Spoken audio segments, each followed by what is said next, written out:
নমস্কার, আমি রূপা। আজ 2024 আগস্ট মাসের 24 তারিখ। আজ থেকে আমার ইউটিউব জীবন শুরু হচ্ছে। আমার জীবনের প্রত্যেকটা মুহূর্ত, ছোট ছোট জিনিসগুলো তোমাদের সামনে আমি তুলে ধরব। এই ছোট ছোট ভিডিওগুলো যদি তোমাদের ভালো লাগে তাহলে লাইক করো, শেয়ার করো, কমেন্ট করো। আজ তাহলে তোমাদের একটা আমি ঘরোয়া পদ্ধতিতে কিভাবে চিকেন রান্না করি সেটাই আমি তোমাদের কাছে তুলে ধরবো। চলো তাহলে দেখা যাক। এখন আমি রাতের ডিনারটা রান্না করবো। রাতের ডিনারে আমি চিকেন রান্না করছি। হ্যাঁ, চিকেন রান্না করবো। আমার ছোট ননদ এসছে, তার ছেলেরা এসছে, তার জন্য আমাকে একটু অল্প করে চিকেন রান্না করতে হবে। তার জন্য আমি আলু, হ্যাঁ, আর মশলা, পেঁয়াজ গোটা, লঙ্কা গোটা, টমেটো, রসুন, আদা আর পেঁয়াজ কুচিটাকে আমি ভেজে নেব। এগুলো আমি সব বাটবো, বেটে এই চিকেনের মধ্যে আমি দেবো। প্রথমে আমি মিক্সিতে দিয়ে দেবো, মিক্সিতেই বাটবো আমি। হ্যাঁ, প্রথমে আমি তেল দিয়ে আমি আলুটাকে ভেজে নেবো। আলুটা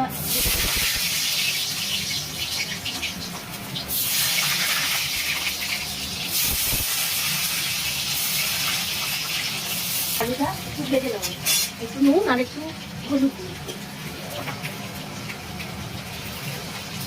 একটু নুন আর একটু হলুদ দিয়ে আর একটু ভেজে নেবো।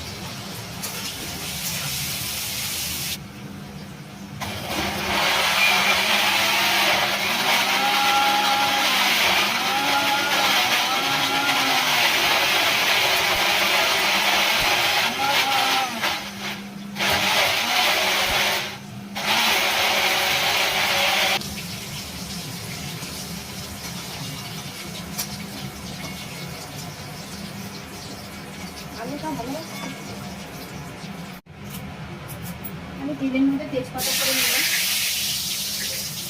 কিছু কুচিয়ে রেখেছি পেঁয়াজ, সেইগুলো আমি দিয়ে দিলাম।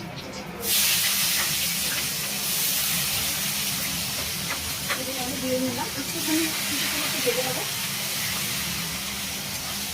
দেখুন আমার পেঁয়াজটা মোটামুটি ভাজা হয়েছে, এরকম করেই ভাজতে হবে। হ্যাঁ, তারপরে অনেকে অনেক রকম করে চিকেন বানায়, কিন্তু আমার প্রসেসটা একটু দেখলে হয়তো অন্যরকম খেতে লাগবে। আমি এই তেলের মধ্যেই চিকেনটাকে ছাড়বো।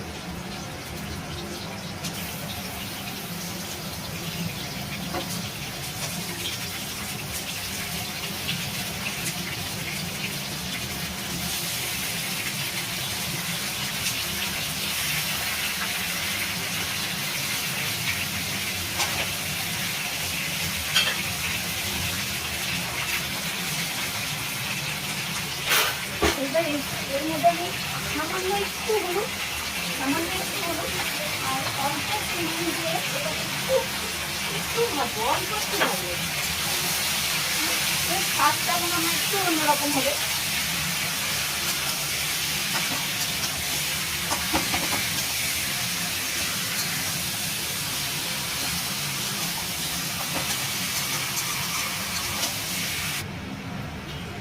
এবার দেখুন একটু ভাজার মতো করে, পুরো ভাজাবো না, একটু মোটামুটি একটা। তারপরে মশলাগুলো আমি যেই মশলাগুলো মানে একসঙ্গে দেখালাম সেই মশলাগুলো আমি দিয়ে দিলাম, এখানে আমি দিয়ে দিলাম। এবার ভালো করে আমি কষিয়ে হলুদ দেবো, নুন দেবো, স্বাদ মতো মিষ্টি দেবো।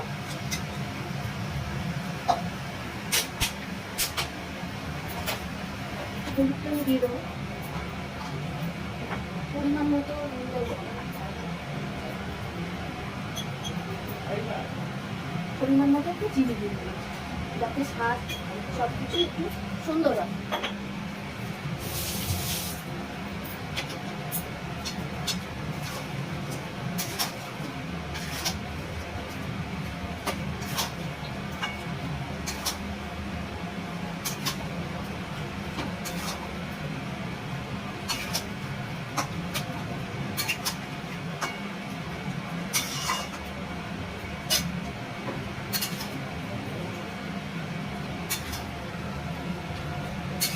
একটু লঙ্কা গুঁড়ো দিতে পারেন। আমি একটু লঙ্কা গুঁড়ো কমই খাই, লঙ্কা গুঁড়ো দিলে কালারটা আসবে, কিন্তু আমরা একটু লঙ্কা গুঁড়োটা কমই খাই, বিশেষ করে রাতের বেলা অ্যাভয়েড করি লঙ্কা গুঁড়োটা। এবার দেখুন আমি কিছুটা কষে এসছে মাংসটা, এবার আমি আলুগুলো দিয়ে দিই। আর মাংসটা আমি জল বেশি দেবো না, একটু গ্রেভি রাখবো, রেখে কষা কষাই করবো।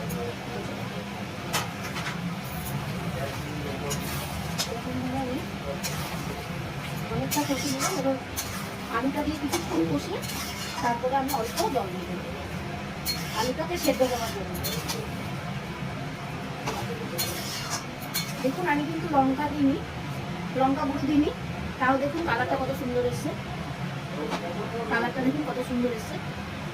আপনারাও পারলে এরকমভাবেই খাবেন, কেননা এখন প্রত্যেকটা মানুষের পেটের সমস্যায় ভুগছে। যদি এরকমভাবে খান আপনারা, হয়তো সমস্যাটা কমই হবে। এটা কি কষানো হয়ে গেছে দেখে নিই। হ্যাঁ, এবার আমি অল্প করে একটু জল ঢেলে দেবো। হ্যাঁ, যেহেতু আমি এটাকে গ্রেভি রাখবো, মামির কাছে একটু আবদার করেছে, মামি একটু মানে কষা কষা রাখতে, গ্রেভি রাখতে, এরকম করে আমি অল্প করেই করবো, যাতে আলুগুলো একটু যাতে সেদ্ধ হয়। তারপরে আমি নামিয়ে নেবো। দেখুন জলটা আমি কতটা দিচ্ছি, এতটা জল দিলেই আমার মনে হয় আলুটাও সেদ্ধ হয়ে যাবে, আর মাংসগুলোও সেদ্ধ হবে, আর গ্রেভিও থাকবে।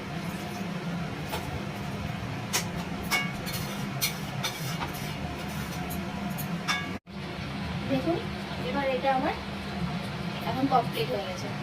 দেখুন আলু সেদ্ধ হয়ে গেছে, হ্যাঁ, মাংসও সেদ্ধ হয়ে গেছে। আমি চিকেনটা করেছি, দেখুন এখন রাতের ডিনারটা আমি সবাইকে দিয়ে নিচ্ছি। আর কিছু রুমালি রুটি আনা হয়েছিল, সেই রুমালি রুটি দিলাম, তার সঙ্গে একটু পেঁয়াজ আমি দিয়ে দেবো সবাইকে, একটু সবাই পেঁয়াজটা এইগুলোর সাথে খেতে ভালোবাসে। দেখুন আপনারা কি সুন্দর হয়েছে আজকের ডিনারটা।